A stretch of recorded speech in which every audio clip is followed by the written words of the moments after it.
प्यारे बच्चों, मैं फिर से एक वीडियो बनाकर लाया हूँ। आज का जो मेरा विषय है वह यह आपको बताने में सक्षम रहेगा, ऐसा मेरा अनुमान है। और वो विषय यह है कि कैसे न्यूटन ने केपलर के तीसरे नियम के अनुसार यह सिद्ध किया कि गुरुत्वाकर्षण बल जब दो पिंडों के बीच में होता है तो वह बल उन दो पिंडों के बीच के दूरी के वर्ग के प्रतिलोमानुपाती होता है। जैसे मैंने दिखाया है, ये बल है और दो पिंडों के बीच की दूरी आपने पढ़ा था केपलर के नियम के अनुसार। अगर r है तो वह इस बल के अनुसार देखेंगे तो वह बल उन दो पिंडों के बीच की दूरी के वर्ग के प्रतिलोमानुपाती होता है। आज हम सिद्ध करेंगे। इसके साथ साथ एक और विषय है जिसका नाम है केंद्रकी बल। केंद्रकी बल को कहते हैं सेंट्रीपिटल फोर्स। आप देख सकते हो कि मैंने एक 10 रुपये के सिक्के से एक गोल परिधि के अनुसार एक वृत्त बनाया है और इसमें जो बीच का जो पिंड है वह सूर्य समझिए, सन, और इसके परिधि में घूमने वाला एक प्लेनेट है, ग्रह। और इस ग्रह तथा सूर्य के बीच की जो दूरी है वह r से दिखाई गई है। बच्चों, जब एक ग्रह या उपग्रह किसी पिंड के इर्द गिर्द गोल परिभ्रमण कक्षा में परिभ्रमण करता है तो एक प्रकार का बल उत्पन्न होता है केंद्र की ओर। इस पिंड से केंद्र की ओर एक बल क्रियाशील होता है। वह बल है केंद्र की बल। इसी के कारण एक तरह का बल केंद्र की ओर अप्लाई होता है और यह दोनों पिंड एक दूसरे के आबद्ध होकर के और यह उपग्रह या ग्रह इस सूर्य के चारों ओर घूमता है।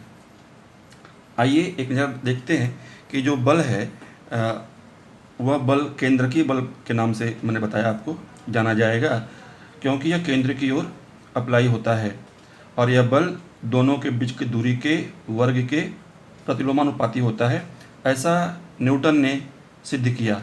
तो आज मेरा विषय देख लीजिएगा फिर से, केपलर के नियम के अनुसार सिद्ध करना न्यूटन के द्वारा कि बल यानी गुरुत्वाकर्षण बल, यहाँ पर संदर्भ में हम कहेंगे केंद्र की बल, वह उन दो पिंडों के बीच की दूरी के वर्ग के प्रतिलोमानुपाती होता है। और न्यूटन ने यह सिद्ध किया केपलर के तीसरे नियम की सहायता से। आइए जानते हैं कैसे यह सिद्ध हो पाएगा।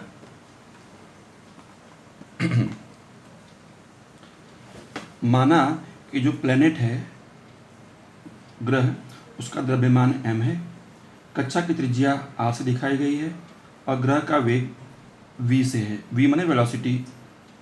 तो जिस प्रकार का केंद्र की बल केंद्र की ओर प्रयुक्त होता है तो वह बल यानी केंद्र की बल mv²/r इस सूत्र से दिखाया जाता है। आगे आप ये भी देखिएगा कि यह बल जो केंद्र की बल है, पिंड का द्रव्यमान m है, उसकी वेलोसिटी यानी कि गति या वेग v है और उसके बीच की जो दूरी है, आप यहाँ इस संदर्भ में त्रिज्या कह सकते हैं क्योंकि एकदम गोल है तो त्रिज्या भी मान सकते हैं। तो इस प्रकार का सूत्र प्रतिपादित होता है और यह बल है केंद्र की बल। अगर पिंड का द्रव्यमान तो आपने समझा है m, वेग v, दूरी r, एक वृत्ताकार पथ में अगर कोई एक पिंड घूम रहा है, जैसे एक ग्रह घूम रहा है सूर्य के इर्द गिर्द, तो एक फेरे में तय दूरी कितनी होगी आप जानते हो, वह है 2πr। और अगर इस उपग्रह का जो एक चक्कर पूरा करने में यानी 2πr की दूरी पूरा करने में अगर समय लगता है t यानी कि परिभ्रमण काल परिभ्रमण काल, एक फेरे में परिभ्रमण करने में अगर t समय लगता है तो आप जान सकते हैं कि इस पिंड का वेग कितना होगा। तो इस पिंड का वेग होगा, आप जानते हैं, दूरी बटे समय। दूरी क्या है एक फेरे में? 2πr, क्योंकि एक फेरे में वृत्ताकार पथ पर अगर कोई पिंड गति करता है तो वह एक फेरे में 2πr यानी परिधि के बराबर दूरी तय करता है। समय यानी परिभ्रमण काल वह, या आवर्त काल भी कह सकते हैं, एक फेरे में लगा समय।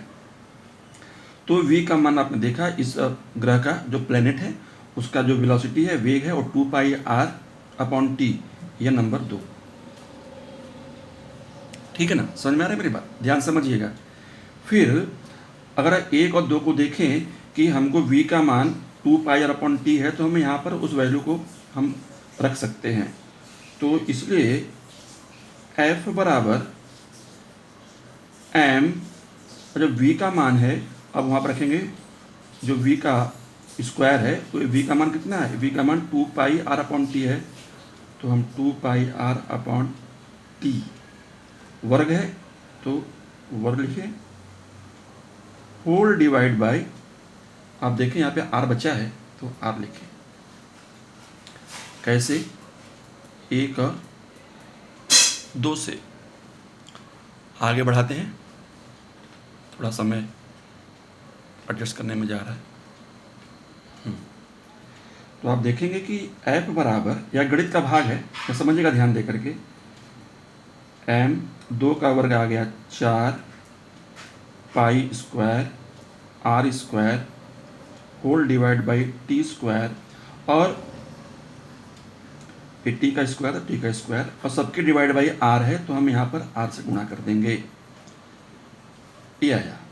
अब इसके आने के बाद हम देखेंगे कि एक क्रिया करनी होगी, दोनों पक्षों में नहीं, माफ कीजिएगा,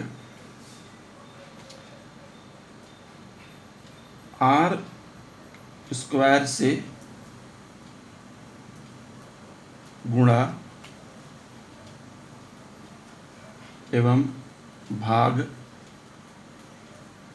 करने पर तो क्या मिलेगा आपको? ध्यान से समझिएगा। ये देखिए, पूरा डिवाइड कर देता हूँ, डिवाइडर लाइन खींच देता हूँ। m 4π² r² into r² divide by t² r into r²। अब यहाँ पे मैं नीचे जगह नहीं है तो मैं आगे ही आपको लिख लेता हूँ।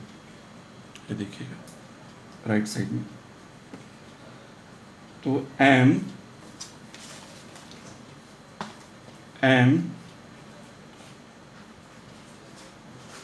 4π², यहाँ देखिए r इंटू r⁻3, क्योंकि r⁻4 था ना तो हमने ब्रेकअप किया है, r into r⁻3 divide by t² r into r²। ये r कैंसिल होता है तो क्या बचेगा, जरा ध्यान दीजिएगा। 4 पहले अंक पहले लिख दिया, 4m π² r⁻3 whole divide by t², ये r² में यहाँ लिख देता हूँ। ठीक है, अब आप देखेंगे, थोड़ा सा एडजस्ट करता हूँ फिर से, सॉरी अब जगह बड़ा छोटा है तो क्या करें। तो आप देखेंगे फिर यहाँ से, जैसे मैंने पिछले यहाँ पर मैंने बताया आपको, तो थोड़ा बाइफरकेट करेंगे। 4m π²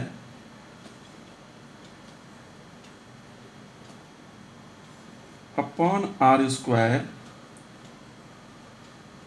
r⁻3 into t²। ये देखिए मैंने अलग लिखा है इसको। अब आपको समझ में आ रहा होगा ये क्या है। आप जानते थे या जानते हो, पिछले वीडियो में मैंने बताया था, केपलर का जो तीसरा नियम है उसमें क्या था, जाने आप लोग?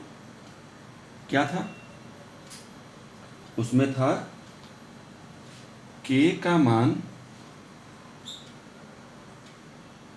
t² बटे r⁻3, यानी आपने उस समय देखा था, इससे पहले ये कैसे आया, क्योंकि t² is directly proportional to r⁻3। ये आपको मैंने अलग से बताया है। ये केपलर का तीसरा नियम देखेंगे तो मालूम पड़ेगा। आवर्तकाल जो है वह उन दो पिंडों के बीच की दूरी के घन के समानुपाती होता है। यह केपलर का तीसरा नियम था। तो इसी नियम का फायदा उठा करके यहाँ पर न्यूटन ने एडजस्ट किया है। अब देखेंगे यहाँ पर k का मान क्या है, t² directly proportional to r⁻3, तो k का मान क्या होगा, t² बटे r³। अब यहाँ देखते हैं t² r⁻3 का ये प्रतिलोमानुपाती है, रेसिप्रोकल है। यह t² r3 है, ये r3 t² है। इसका मतलब इसका वैल्यू कितना है, k। तो इसका हम समझ सकते हैं 4m π² डिवाइड बाई r²। अगर जब आप देखते हैं कि t² बटे r⁻3 का मान k है, तो इसका प्रतिलोम कहाँ है, यहाँ है, r3⁻t²। जब इसका मान k है तो इसका मान क्या होगा, 1/k हो जाएगा। अब आप समझ में आपको आ रहा होगा, अधिकांश पॉइंट आपको मैंने समझा दिया। तो आप देखेंगे कि 4m, ये आखिरी छोर पर आ गया हूँ, 4m π² गुणे k है, और ये r² यहाँ आ जाएगा, 1/r²। और ये क्या है, ये पूरा का पूरा मान 4 स्थिरांक है, स्थिर बदल नहीं सकता। पिंड का द्रव्यमान स्थिर रहेगा क्योंकि द्रव्यमान कभी बदलता नहीं, आप जानते हो। हाँ, भार बदलता है लेकिन द्रव्यमान नहीं बदलता। पाई का मान तय है, के अपने आप स्थिरांक तो है ही है, स्थिरांक है। खाली बीच की दूरी बदल सकती है, कहाँ पर, उस ग्रह और सूर्य के बीच, यानी प्लैनेट P और सन सूर्य के बीच। तो ये सब क्या था, ये f का ही हम मान निकाल रहे हैं आगे जा करके। तो यह आ गया अचरांक, ये पूरा अचरांक होगा बटे r²। इस प्रकार से आप देखेंगे कि f स्थिरांक है, इसको अचरांक करेंगे या विचरण करने पर स्थिर नहीं करेंगे, अब विचरण कर देते हैं, प्रोपोर्शनल कर देते हैं या वेरिएशन कर देते हैं, तो विचरण 1/r²। तो आपने देखा कि हमने सिद्ध कर दिया कि दो पिंडों के बीच जो गुरुत्वाकर्षण बल होता है, या उसे कहते हैं कि अगर परिभ्रमण कक्षा में अगर कोई उपग्रह या ग्रह सूर्य के चारों ओर घूम रहा है, तो जो केंद्रकीय बल है, जैसे आपने यहाँ पर देखा है, ये देखिए यहाँ पर जो केंद्रकीय बल है, वह बल, यानी कि उसे कहते हैं हम लोग गुरुत्वाकर्षण बल। गुरुत्वाकर्षण बल जो है वह उस दो पिंडों के बीच की दूरी के वर्ग के प्रतिलोमानुपाती होता है, यह सिद्ध हुआ। तो इस प्रकार केपलर के नियम के अनुसार न्यूटन ने